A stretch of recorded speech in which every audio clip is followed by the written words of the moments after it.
Hi, welcome back to the channel. In this video, I share the process I use to identify which Master of Data Science programs to apply to. If you've been considering getting a Master's in Data Science, you know there are a lot of options and it can be very overwhelming to figure out where to start, especially if you're a busy working professional and you don't have a ton of extra time to do a bunch of research.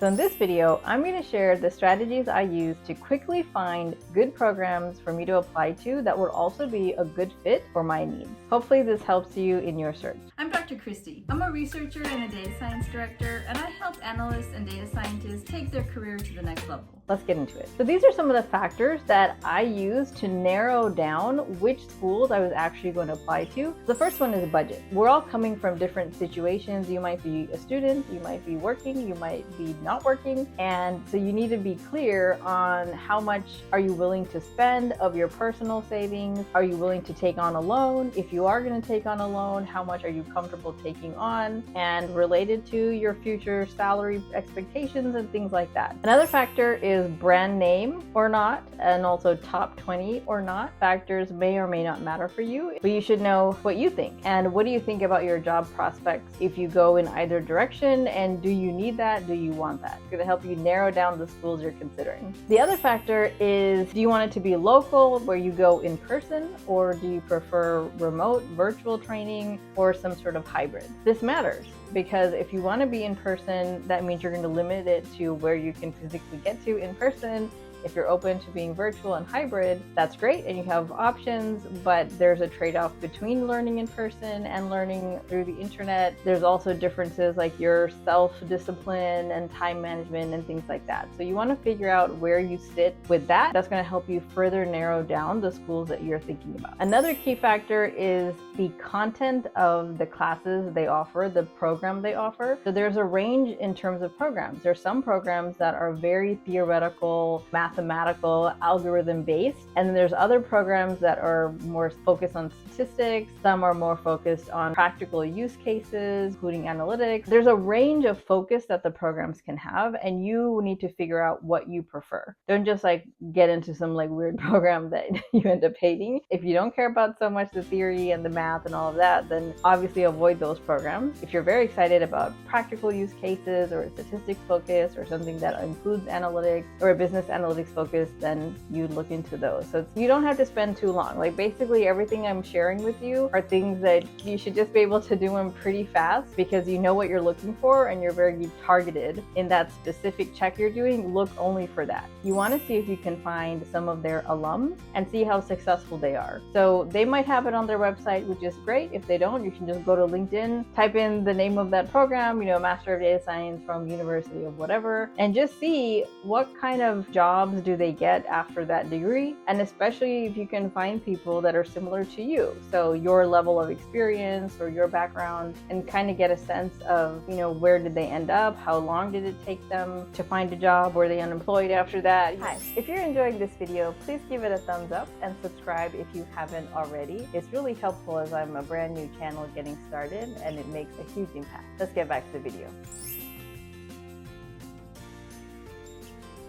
The next few factors are related specifically to the application process. So things like, are you comfortable asking for recommendation letters? Some schools require 3 recommendations, 2 recommendations, just 1, or none. You want to know your comfort level as you're selecting schools. And just know that you don't have to go to your manager for that. You can go to people who work with you, so colleagues, coworkers that are familiar with you, professors and things, if they are still in touch with you and it wasn't too long ago. There's a broad range. Sometimes people get uncomfortable asking the manager. If you have a great relationship and you feel comfortable, that's totally fine, but don't let discomfort with asking for recommendation letters hold you back from applying. You also want to consider things like the GRE, if you have to take them. Are you comfortable taking them and preparing for them? Or are you eligible for some sort of waiver? Because that's going to narrow down the schools that you apply for along with the recommendation requirements. Deadlines. You'll want to know how far away the deadlines are, whether you're able able to meet them, especially considering that you need to apply. Often you need to get your transcripts, you need to get these recommendation letters in. So if anything is like in a week or something, you probably are not going to be able to make that. So you want to pick schools again based on how likely it is that you'll be able to meet the application date. And finally, the application fee. Some schools is pretty cheap, it's like $25, and some of them get really expensive. And especially suppose you want to do like 10, that's going to put you out by quite a bit of money. So you want to be very strategic, which is why I was like, I'm going to pick 3 about which schools you apply to, because you want to think about your finances and things and what you're comfortable doing and how much you actually want to spend on these different application fees as part of selecting schools.